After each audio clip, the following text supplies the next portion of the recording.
مطلب پاکستان کے اندر کوئی فحش ویب سائٹ نہ کھلے، کیا ہم اس کو انشور نہیں کر سکتے؟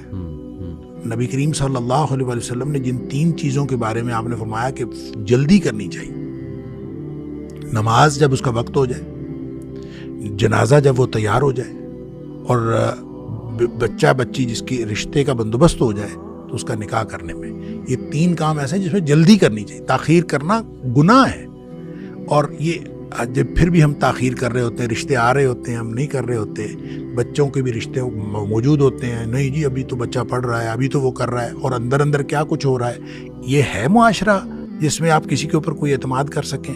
جو بچے بھی برائی کی طرف جاتے ہیں صرف اس وجہ سے کہ ان کی شادی کی عمر گزر گئی، یا ان کی شادی کی عمر آ گئی تھی اور ان کے والدین نے ان کی شادی نہیں کی، اس گناہ کو آپ یہ سمجھیں کہ وہ صرف بچہ یا بچی گناہ نہیں کر رہے، ان کے والدین گناہ میں شامل ہیں۔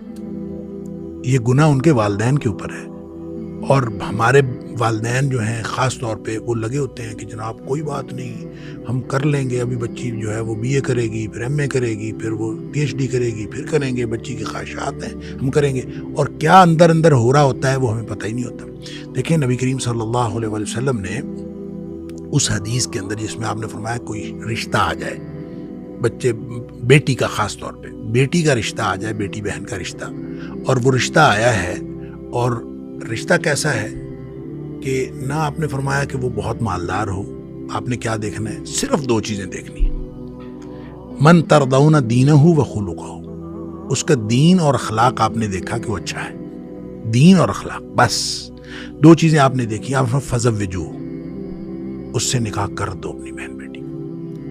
اچھا آگے فرمایا الا تفعلوہ، اگر تم نہیں کرو گے نا تکن فتنۃ فی الارض وفساد عریض، زمین میں فتنہ پھیل جائے گا اور بہت بڑا بگاڑ پیدا ہوگا۔ دل جو ہے نا، دل یہ سارے جسم کا مرکز ہے، اور دل کے اوپر سارے اعمال افعال دل کے اوپر اثر انداز ہو رہے ہوتے ہیں۔ ہم جو کچھ کر رہے ہوتے ہیں یہ دل کے اوپر اثر انداز ہو رہے ہوتے ہیں، اور دل کے بارے میں نبی پاک صلی اللہ علیہ وسلم نے فرمایا کہ جس کا دل بگڑ گیا اس کا سارا جسم بگڑ گیا، دل صحیح ہو گیا سارا جسم صحیح ہو گیا۔ اب آپ جو کچھ بھی کر رہے ہیں، چاہے آنکھوں سے کر رہے ہیں، چاہے کانوں سے کر رہے ہیں، چاہے زبان سے کر رہے ہیں، چاہے ہاتھوں سے، چاہے اس کا اثر دل پر پڑ رہا ہے۔ نبی کریم صلی اللہ علیہ وسلم نے فرمایا کہ جب کوئی شخص گناہ کرتا ہے نا تو اس کا سیاہ نقطہ لگ جاتا ہے دل کے اوپر، اگر اس کے بعد نیکی کر لی تو سیاہ نقطہ نکل جاتا ہے، سوقل قلبہ، اس کا دل صاف ہو جاتا ہے۔ لیکن اگر اس نے نیکی نہیں کی اس کے بعد اس کو بار بار کرتا گیا تو وہ نقطہ لگتے لگتے لگتے پورا دل سیاہ ہو جاتا ہے۔ اچھا پورا دل سیاہ ہو جاتا ہے تو یہ اصل میں ایک زنگ کی کیفیت ہے، جو زنگ نصیحت کا کرنٹ پاس نہیں ہونے دیتا، یا یوں کہہ لیں کہ نیکی کی طرف جانے نہیں دیتا۔ یہ گویا آپ اپنے آپ کو جو نیکی کی جو ٹینڈنسی تھی یا نیکی کا جو کیپیسٹی تھی، جو ایبلٹی تھی وہ ختم کر لی، جس کو آپ کہتے ہیں مجھ سے اب ہوتا نہیں۔ اب اس کا مطلب ہے دل خراب ہو گیا، تو اب آپ نے کیا کرنا ہے؟ وہ جو دل خراب ہوتا ہے، اس میں 2 باتیں میں 2 ڈفرینٹ ڈائمینشن میں کرنا چاہتا ہوں۔ جب دل خراب ہو گیا ہے تو دل خراب ہونے میں جو سب سے زیادہ ایفیکٹ ہوتا ہے نا، سب سے تیز، وہ آنکھ کا ہوتا ہے۔ اس لیے نبی کریم صلی اللہ علیہ وسلم فرمایا آنکھ شیطان کے تیروں میں سے ایک تیر ہے۔ ٹھیک ہے جی، یہ ہو نہیں سکتا کہ یہ کسی جگہ پہ پڑے اور یہ آپ کے اوپر شیطانیت جو ہے وہ طاری نہ کر دے، شیطنت طاری نہ کر دے، یہ ہو نہیں سکتا۔ لہٰذا اس کو نگاہ کو جو ہے وہ اس کی حفاظت کرنی بہت ضروری ہے۔ جب آپ بد نظری کرتے ہیں، انسان کے عمل کے اوپر ہر چیز کا فرق پڑتا ہے، لیکن جتنا عبادت کو، نیکی کو ختم کرنے میں اور اس کو ڈیمیج کرنے میں اور بلیمش کرنے میں جتنا کردار ہے بد نظری کا، اتنا کسی اور چیز کا نہیں۔ جس نے ایک دفعہ بد نگاہی کی، ہو نہیں سکتا کہ اگلی دفعہ نماز وہ اس خشوع و خضوع سے پڑھ لے جس خشوع و خضوع سے پچھلی دفعہ پڑھ رہا تھا۔ اب بدکاری صرف یہ نہیں ہے کہ جو کوئی شخص جو ہے وہ باقاعدہ جو سیکشول انٹرکورس کرے تو وہ بدکاری۔ نبی کریم صلی اللہ علیہ وسلم فرمایا العینان تزنیان، آنکھیں بھی بدکاری کرتی ہیں، اور پھر فرمایا ہاتھ دونوں یہ بھی بدکاری کرتے ہیں، اور پاؤں جو ہیں وہ بھی بدکاری کرتے، کان بدکاری کرتے. اور بعض احادیث میں آیا کہ جو آنکھوں کی بے حیائی جو ہے، آنکھوں کا زنا جو ہے النظر، وہ دیکھنا ہے. اسی طرح جو کانوں کا زنا ہے وہ استماع ہے. تو اس کا مطلب ہے اگر بیہودہ بات آپ سن رہے ہیں، کوئی فحش بات سن رہے ہیں، تو وہ بھی بدکاری کے زمرے میں آتا ہے. اچھا، پھر ایک حدیث میں آتا ہے، بلکہ بعض ایک سے زیادہ روایات کے اندر ہے کہ ہاتھ بھی بدکاری کرتے ہیں، آنکھیں بھی بدکاری کرتی ہیں، پاؤں بدکاری کرتے ہیں، زبان بدکاری کرتی ہے. اور اس کے بعد جو شرمگاہ ہے وہ تو اس بدکاری کی تصدیق یا تکذیب کرتی ہے. اس کا مطلب یہ ہوا کہ سب کچھ پہلے ہو چکا ہوتا ہے، یعنی بدکاری کے سارے اعمال وہ پہلے ہو چکے ہوتے ہیں. شرمگاہ تو تکذیب یا تصدیق کرتی ہے. تو گویا شرمگاہ کے اوپر جو فائنل، وہ تو ایک فائنل، ایک آخری سٹیج ہے. اس سے پہلے گویا زنا کی ساری منزلیں طے ہو چکی ہوتی ہیں. اس کا مطلب یہ ہوا کہ جتنا آپ جس کو ڈیوینٹ بیہیویئر کہتے ہیں یا جو بھی آپ اس کو نام دیں، جو ہمارے مردوں کے اندر ہو یا خواتین کے اندر ہو، یہ جتنے بھی بیہیویئرز انفرادی طور پر ڈیولپ ہو گئے ہیں، ان کے پیچھے یہ ایک بہت بڑی وجہ ہے کہ یہ اس راستے کو کسی نہ کسی طور دانستہ یا نادانستہ اختیار کیا گیا ہے. اور یعنی وہ چاہے صرف نظروں کا ہو، اور چاہے وہ صرف ہاتھوں کا ہو، چاہے وہ صرف استماع کی حد تک ہو، اور اس کے نتیجے میں جو کچھ ہو رہا ہے یہ ظاہر اسی کا نتیجہ ہے. اور قرآن نے جب اس کو قرآن نے زنا کے قریب جانے سے منع کر دیا، اور نبی پاک صلی اللہ علیہ وسلم نے ان ساری چیزوں کو زنا قرار دے دیا، تو اس کا مطلب ہے اس سے بچیں گے تو پھر فرد بھی بچ سکے گا اور نسل بھی بچ سکے. جس نے گناہ چھوڑنا ہے نا، قرآن نے ایک بڑا شاندار اصول دے دیا، ان الحسنات یذہبن السیئات. جس نے گناہ چھوڑنے ہیں نا، وہ نیکیاں کرنا شروع کر دے. نیکیاں خود گناہوں کو مٹا دیتی ہیں، گناہوں کو ختم کر دیتی ہیں. اب ایک شخص کا بیہیویئر یہ ہے کہ وہ کہتا ہے کہ میں نہیں چھوڑ سکتا. اگر وہ نہیں چھوڑ سکتا تو اس نے کوشش کیا کی ہے، کتنی اس نے اللہ تعالیٰ کے سامنے گڑ گڑا کے دعائیں کی ہیں کہ یا اللہ یہ میں چھوڑنا چاہتا ہوں، مجھے چھوڑوا دے. کتنی اس نے نمازیں پڑھی، کتنے اس نے نوافل پڑھے ہیں، کتنے اس نے قرآن پڑھا ہے، کتنا وہ بدنظری سے بچنے کی کوشش کی ہے، کتنا اس نے کیا ہے کہ اس کے بعد وہ کہے کہ میں چھوڑ نہیں سکتا. اس نے اگر ایک بھی نیکی کی ہو، یہ ممکن نہیں ہے. دیکھیں، دو چیزیں ہیں، ایک ہے نیکی اور پھر نیکی کا رویہ، دوسری چیز ہے برائی اور برائی کا رویہ. نیکی کی طرف چڑھائی ہے، برائی کی طرف اترائی ہے. برائی میں بہت جلدی آپ چلے جاتے ہیں، نیکی میں اپنے آپ کو بڑا باندھ کے لے جانا پڑتا ہے، بڑا زور لگتا ہے. تو لہٰذا اپنے نفس کو پورا باندھ کے اوپر چڑھانا پڑتا ہے.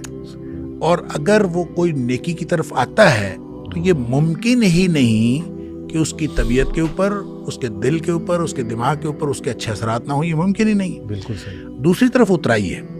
اچھا، ظاہر ہے جو اترائی ہے یہ بیک وقت چڑھائی اور اترائی نہیں ہو سکتی. یہ بیک وقت نہیں ہو سکتی. جب چڑھائی ہو رہی ہوتی ہے تو اترائی کے اندر فرق پڑ رہا ہوتا ہے، آپ دوسری طرف جا رہے ہوتے ہیں، اپوزٹ ڈائمینشن میں آپ جا رہے ہوتے ہیں. اور اگر آپ جا رہے ہوں اترائی کی طرف تو پھر آپ کی وہ جو چڑھائی ہے وہ اترائی میں بدل رہی ہے اور آپ اپوزٹ ڈائمینشن میں جا رہے ہیں. اس کا مطلب یہ ہوا کہ نیکی اور بدی دونوں برابر ایک جگہ ایک وقت میں نہیں ہو رہے ہوتے. جب نیکی ہو رہی ہوتی ہے تو آپ بدی سے دور جا رہے ہوتے ہیں، ڈسٹینس کریٹ ہو رہے ہیں. تو وہ اگر آپ نے کرنا ہے تو آپ ہمت کریں. تو وہ چھوڑنے والی بات سوال ہی پیدا نہیں ہوتا. یہ ہو نہیں سکتا نا، یہ ہو نہیں سکتا. وہ کہے کہ میں نیکی کر رہا ہوں لیکن وہ چھوڑ نہیں سکتا. نیکی کرے گا تو وہ خود بخود اللہ تعالیٰ اس کے لیے وسائل پیدا کر دے گا، ایسے ذرائع پیدا کر دے گا کہ وہ نیکیاں اس کی برائیوں کو ختم کر. دیکھیں، جس شخص کو اس نے تھوڑا سا گناہ کیا ہے اور اس گناہ کے نتیجے میں تنگی آ جائے اور اس کو احساس بھی ہو جائے کہ یہ گناہ کی وجہ سے ہوئی ہے، تو اس سے بڑی تو نعمت ہی کوئی نہیں کہ اس کو فوراً واپسی کا موقع مل رہا ہے اور واپسی کا احساس ہو رہا ہے کہ میں واپس چلا جاؤں. اور جس شخص کو گناہ کرنے کے بعد کوئی تنگی بھی نہیں آئی، وہ اس کو تو گناہ کے اوپر اور دلیری ملتی ہے اور وہ تو اور بڑھے جائے گا اور وہ تو مسئلہ ہی کوئی نہیں ہے، وہ تو اور آگے سے آگے جائے گا.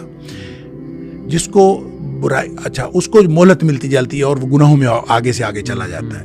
جس کو تنگی آ جاتی ہے وہ تو میں سمجھتا ہوں بڑا بعض اوقات یہ بڑا اللہ تعالیٰ کی طرف سے انعام ہوتا ہے کہ وہ تنگی کی وجہ سے اس کو احساس ہوتا ہے اور وہ واپس آ کہ لوگ جو کچھ دیکھتے ہیں اس کا پھر امپیکٹ ہوتا ہے. اس کا جو نبی کریم صلی اللہ علیہ وسلم نے فرمایا. اچھا حدیث کے الفاظ دیکھیں, میں اپنی امت کے ایسے لوگوں کو جانتا ہوں, لَأَعْلَمَنَّ, میں لازماً ان لوگوں کو جانتا ہوں کہ جو میری قوم کے لوگ ہیں, میری امت کے لوگ ہیں, میں ان کو جانتا ہوں کہ وہ قیامت والے دن تہامہ کے پہاڑوں کے برابر اعمال لے کے آئیں گے. اس کا مطلب ہے بہت اچھے اعمال کیے ہوں گے, تہامہ کے پہاڑوں کے برابر, اور تہامہ کے بہت اونچے پہاڑ ہیں. پھر نبی کریم صلی اللہ علیہ وسلم, صحابہ ڈر گئے, اللہ کے رسول صلی اللہ علیہ وسلم آپ ہمیں بتا دیں, ہمیں ان کے بارے میں بتائیں, اس لیے کہ ہمیں تو ان کا پتہ نہیں ہے. تو نبی کریم صلی اللہ علیہ وسلم تمہارے جیسے ہیں, تمہارے جیسی ان کی صفات ہیں اور تمہارے جیسے ان کے جسم ہیں, تو تمہارے جیسے معمولات ہیں, جو معمولات تم کرتے ہو وہ کرتے ہیں. تو پھر فرق کیا ہے؟ نبی کریم صلی اللہ علیہ وسلم ان کا فرق یہ ہے, اذا خلو بمحارم اللہ انتہکوہا. فرق یہ ہے کہ جب تنہائی میں ہوتے ہیں تو اللہ کی حرمتوں کو پامال کرتے ہیں. اب تنہائی میں حرمتوں کو پامال کرنا, میں یہ عرض کرتا ہوں کہ صحابہ کرام کے دور میں ایک آدمی, اس نے کنڈی لگا لی اپنی اندر سے, کمرے میں بیٹھا ہوا ہے, تنہا بیٹھا ہوا ہے, تو وہ صحابہ کرام کے دور میں وہ تنہائی میں کیا حرمت پامال کرے گا؟ صحیح. یہ حرمت پامال کرنے کا دور تو اب ہے. کہ ہر شخص کے ہاتھ میں موبائل ہے اور وہ جہاں مرضی بیٹھا ہے وہ تنہائی کے اندر حرمت پامال کرے گا. لہٰذا اس کو اپنا دین برباد کرنے والی بات ہے, اپنا سب کچھ سارے اعمال برباد کرنے والی بات ہے. حکومت کو یہ چاہیے, جیسے ملائیشیا کے اندر ہے, کہ ملائیشیا کے اندر باقاعدہ ایک میٹریمونیل میٹرز کا ایک کورس ہوتا ہے, اور جب تک وہ بچہ بچی کورس نہیں کر لیتے ان کی شادی نہیں ہوتی. اچھا, اور پھر وہ عمرہ بھی غالباً اس کا حصہ ہے کہ وہ عمرہ بھی کر کے آتے ہیں. اچھا, اب یہ جو ساری چیزیں اگر ہم بھی کوئی اس طرح کا کوئی نکاح نامے کے ساتھ اٹیچ کر دیں, کوئی 2 مہینے کا کورس, کوئی 2 ہفتے کا کورس رکھ دیں, 2 ہفتے کا کورس رکھ دیں کہ وہ پہلے بچہ بچی وہ کورس کریں گے تو پھر ان کا نکاح ہوگا, اس کے بغیر نکاح نہیں ہوگا. تو اس کے اوپر جو ہے وہ ساری چیزیں اس میں آ سکتی ہیں. اس میں آپ ایک سائیکالوجسٹ کو بلا لیں کہ وہ ان کو گائیڈ کرے, اور ایک عالم دین کو بلا لیں, اس کو گائیڈ کرے. ایک پراپر کورس بن سکتا ہے, 2 ہفتے کا بھی بن سکتا ہے, بہت شاندار کورس بن سکتا ہے. اور 2 ہفتے کا کورس کرنا کسی کے لیے ایسا مشکل بھی نہیں ہے.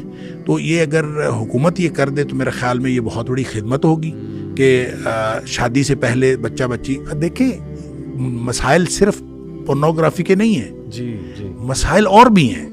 یعنی وہ بچے بچیاں جو ایک خاص قسم کے بیک گراؤنڈ سے آتے ہیں, وہ اپنا خاص کلچر اور خاص مینٹلٹی لے کے آتے ہیں, اور جب دوسرا جو کاؤنٹر پارٹ ہے وہ دوسرے کلچر سے آتا ہے, وہ دوسری مینٹلٹی لے کے آتا ہے. لہٰذا ان دونوں کا آپس میں کسی بھی بات پہ متفق ہونا یہ بہت مشکل بات ہے.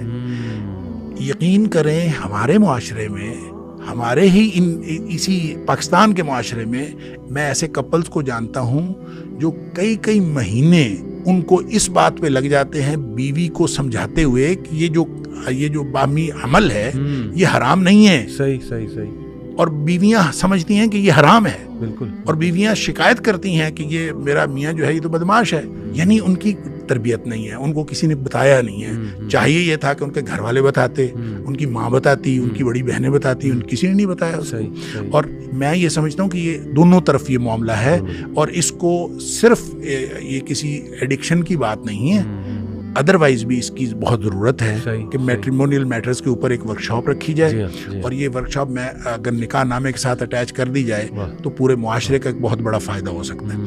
دلوں کو زنگ لگ جاتا ہے, جس طرح سے لوہا پانی میں پڑا رہے تو اس کو زنگ لگ جاتا ہے, اسی طرح دلوں کو زنگ لگ جاتا ہے. اب زنگ لگ جاتا ہے تو اس کا مطلب کہ نکمے ہو جاتے ہیں, کسی کام کے نہیں رہتے.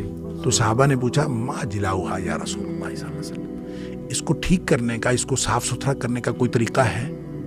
آپ نے فرمایا کثرت ذکر الموت و تلاوت القرآن. موت کو بہت زیادہ یاد رکھنا اور قرآن پاک کی تلاوت کرنا, یہ 2 چیزیں ایسی ہیں جو دلوں کا زنگ اتارتی. تو اس کا مطلب ہے یہ بھی نیکیوں میں شامل ہیں. اگر آپ نیکیاں کریں گے, آخرت کو یاد رکھیں گے, نیکیاں کریں گے, تو آہستہ آہستہ جو آپ کا جو میں نے شروع میں بات کی تھی ان الحسنات یذہبن السیئات, جو نیکیاں ہیں یہ گناہوں کو ختم کر دیتی ہیں.